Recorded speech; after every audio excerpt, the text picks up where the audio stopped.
menos um ataque de pânico. É verdade, e muitas vezes é confundido com ansiedade. Pode parecer que é a mesma coisa, mas não é. A psicóloga Alexandra Antunes, que tem duas particularidades que eu vou já revelar. Uma é minha amiga, outra é a mulher do Carlos Daniel, o nosso maravilhoso jornalista da RTP, e ela vai explicar-nos as diferenças entre a ansiedade e também os ataques de pânico. Um grande aplauso para a Alexandra. Eu disse que ia dizer. Faltou dizer porque é que eu estou cara. Ai, não faltava. É uma maravilhosa psicóloga que nós decidimos, de facto, pedir para vir aqui ao nosso programa. Alexandra, obrigada por estares connosco hoje. Obrigada eu. E para falar aqui um bocadinho acerca destes ataques de pânico e ansiedade, que há muita gente que acha que é a mesma coisa, que é quase obrigatório, tendo ansiedade, chegar a um ataque de pânico ou um ataque de pânico derivar da ansiedade. Isto é verdade?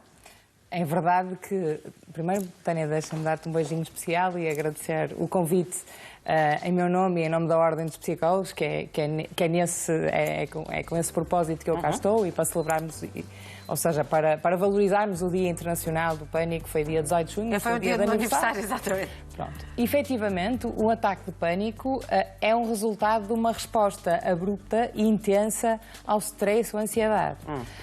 Por isso está relacionado com a ansiedade. Certo. E muitas vezes em pessoas mais ansiosas e até com perturbações, outro tipo de perturbações de ansiedade, pode escalar num ataque de pânico. Agora, não necessariamente o facto de sermos ansiosos, até porque a ansiedade é uma resposta natural a situações de stress, todos nós vivenciamos ansiedade. Certo. Por isso, ter ansiedade e estar em situações de maior ansiedade não significa ter um ataque de pânico. Nós vamos daqui a pouco mostrar-lhe e tentar perceber de que forma é que consegue controlar um ataque de pânico. Mas antes disso, há pessoas que nunca tiveram... Eu tive ataques de pânico quando era mais miúda, portanto sei exatamente de que é que estás a falar, e também é preciso às vezes acompanhamento profissional para que as coisas passem, porque tudo tem um gatilho e portanto é importante resolver. Mas de qualquer das formas, em que é que se traduz? Quais são os sintomas para as pessoas perceberem, espera lá, eu acho que estou a ter um ataque? Pronto. É sempre um início exponencial, por isso, muito rápido, de uma ativação fisiológica, ou seja, tens o aumento da frequência cardíaca, o aumento da frequência respiratória, geralmente as pessoas ficam a hiperventilar, o suor, um aumento da sudorese, há tremores, e depois ainda pode haver outros sintomas associados. Não estou a dizer todos eles, mas ainda há outros que também são descritos como muito desconfortáveis, que é uma sensação de desrealização, parece que não faço parte, e até despersonalização, parece que deixo de ser eu. Ou seja, tens uma série de sintomas que são muito desagradáveis e que são descritos pela grande parte daquilo que existe nos livros, que a ciência nos diz e que as pessoas relatam, são sempre uma sensação de morte iminente. Certo. Isso é efetivamente muito desconfortável e muitas vezes leva as pessoas, quando acontece o primeiro ataque de pânico, porque nós podemos ter ataques de pânico e não ter necessariamente uma perturbação de pânico, não é? Que é diferente. Ou seja, quando os ataques passam a ser de forma regular, então temos uma perturbação. Pode haver um ataque de pânico isolado, e daí este número dos 30%. E isso não quer necessariamente levar a uma perturbação. Mas pode ser muito muitas vezes, na exatamente. E da quando nossa surge vida, pela não é? primeira vez é difícil distinguir. Certo. Eu até diria que, de acordo com a faixa etária, ainda mais difícil é, porque se tens um ataque de pânico numa faixa etária a partir de determinada dos 40 ou 50 anos, aquela sensação de que estou a ter um ataque cardíaco pode efetivamente ser. O que é que faz diferença? No ataque de pânico, ao fim de algum tempo, tens uma escalada e o pico é atingido ao fim de 10, no máximo 20 minutos. E depois há um decréscimo de todos esses sintomas. No ataque cardíaco não é exatamente igual. Okay. No ataque de pânico, quando surge ajuda, quando as pessoas têm alguém por perto que sentem que estão a apoiá-las, também acabam por ficar mais tranquilas. O que não acontece num ataque cardíaco. Okay. Mas quando surge pela primeira vez é difícil. É fundamental, quando isto passa a ser de uma forma frequente, que haja ajuda psicológica, porque efetivamente a intervenção psicológica, nomeadamente a psicoterapia, a terapia cognitivo-comportamental, tem um efeito muitíssimo bom e no tratamento destas situações. Certo. Portanto, neste primeiro grafismo que temos, a reconhecer que é um ataque de pânico e não outro problema mais grave, a própria pessoa consegue fazê-lo se autoanalisar. Sim, exatamente. Sendo que a primeira vez é difícil. Pois sim. Claro que no ataque, geralmente um infarto agudo de miocárdio, tens dor que se estende para o braço, tens uma má disposição, mas há sintomas que são efetivamente semelhantes. E a sensação de angústia é tão grande e de mal-estar é tão grande que é difícil que as pessoas reconheçam o que é que lhes está a acontecer. Elas confundem muitas vezes um infarto ou um AVC. Certo. E por isso, na primeira vez, embora a sensação de tentar que a pessoa se tranquilize e perceba que se daí a algum tempo os sintomas passaram, e algumas das técnicas que nós aqui vamos passar têm a ver com isso, se tal não acontecer, mesmo a nossa recomendação, se calhar, é que haja aqui um diagnóstico diferencial, por isso que recorra aos serviços, ou até que ligue para a linha SNS 24, quer do ponto de vista geral, quer até depois, se for identificado como uma situação de pânico, provavelmente a pessoa vai ser atendida por um psicólogo da linha de aconselhamento psicológico e que poderá fazer esta triagem do que é que se está a passar. Vamos então tentar perceber se conseguimos ou não controlar um ataque de pânico e gostava que me explicasses respirar lentamente até a ansiedade desaparecer, ou pelo menos atenuar. E quem já teve ataques de pânico dir-me assim, pois é, mas isso não é tarefa fácil. Ninguém consegue, não é? Pronto. Mas o que acontece num ataque de pânico é que há uma hiperventilação e por isso deixas de ter os níveis de oxigênio e dióxido de carbono, deixam de estar equilibrados e por isso isto vai aumentando a sensação de tontura, desmaio, todo aquele desconforto. Por isso é essencial tentar respirar com calma, de preferência uma respiração abdominal, ou seja, inspirar pelo nariz e expirar pela boca durante alguns segundos, entre 4 a 6 segundos, tranquilamente, e, se possível, inspirarmos de forma a aumentarmos o nosso abdômen e expirarmos aquele volto. Isso que nós chamamos de respiração abdominal. Esta respiração relaxa muito mais. E depois há outro tipo de exercícios de relaxamento, aí muitas vezes já com ajuda técnica para que as pessoas dá o relaxamento progressivo, muscular, há um mais relacionado com questões de imagem, que te ajudam também a ter uma imagem boa e prazerosa para nesse momento utilizares.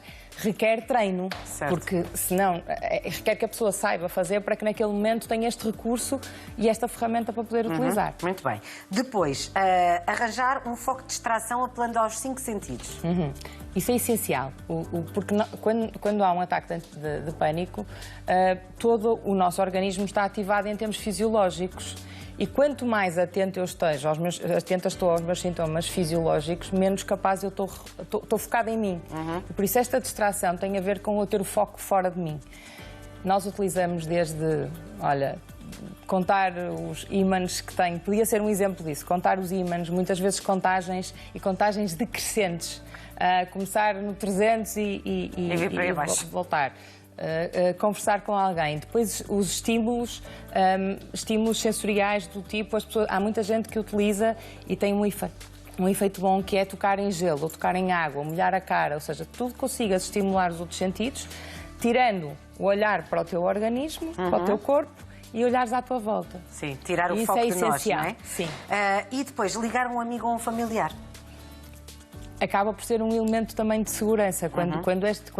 Mesmo num primeiro ataque, é importante tentar recorrer à ajuda de alguém. Porque essa pessoa pode nos ajudar a acalmar e, por isso, também percebermos se isto vai passar ou não.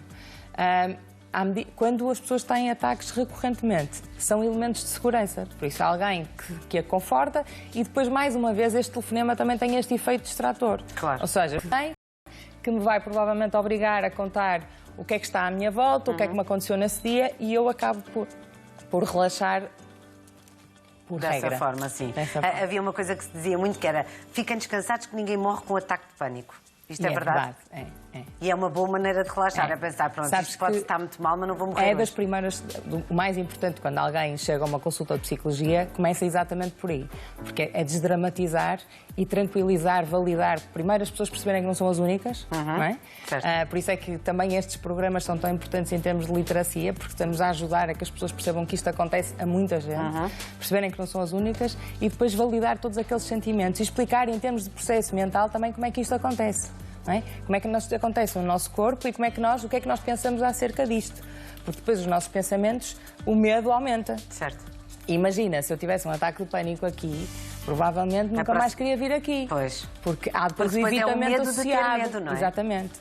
E isto depois provoca imensas limitações na vida das pessoas. Sim. Nomeadamente a questão da agorafobia, porque é sair de casa e ter receio de não ter quem me ajude, não é? E, por exemplo, há alguma explicação para um ataque de pânico? Ou seja, nós somos propensos ou predispostos logo de raiz a ter este tipo de problemas? É alguma coisa que está mal resolvida? É um momento certo que aquilo acontece e porquê? Ou seja, porquê é que umas pessoas têm e outras nunca têm? Na psicologia temos muitas causas que são multifatoriais e esta é mais uma. Pode ter causas hereditárias ou haver alguma tendência familiar para ter ataque de pânico, eu diria para ter ansiedade exagerada, ou seja, mais no âmbito da perturbação, por isso quadros de ansiedade que são fatores. Também as perturbações depressivas podem levar a ataques de pânico e depois todas as circunstâncias. Se estiveres exposta a situações de stress, se tiveres passado por um momento traumático, algumas experiências de vida, também elas mais duras, tudo isto acaba por ser um fator que pode desencadear um ataque de pânico. Certo. Por isso, não há uma única causa, há um conjunto delas que efetivamente podem condicionar, levar a um ataque de pânico. Nós vamos deixar aqui o site. Eu sinto-me, portanto, quem espreitar este site também fica a saber um pouco mais. Estamos a falar de psicologia e da ordem dos psicólogos, portanto, eu sinto-me barra ataques de pânico para saber exatamente do que é que estamos a falar quando falamos deste síndrome, que de facto acaba por ser muito limitador da vida das pessoas, mas tem uma solução, portanto, o ideal é procurá-la, não é, Alexandra? Sim, e procurar ajuda sempre. Sim. É essencial procurar ajuda logo que sintam que isto surge mais do que apenas uma vez, isto está-se a repetir, associado a isso surgem outros sintomas, então é essencial, porque quanto mais precocemente se tratar, maior a probabilidade das pessoas ficarem bem. Obrigada, Alexandra. Obrigada, e espero que voltes mais vezes. Sim. Está bem? Obrigada. Um beijinho para o Porto. Um grande aplauso, Alexandra. Bom,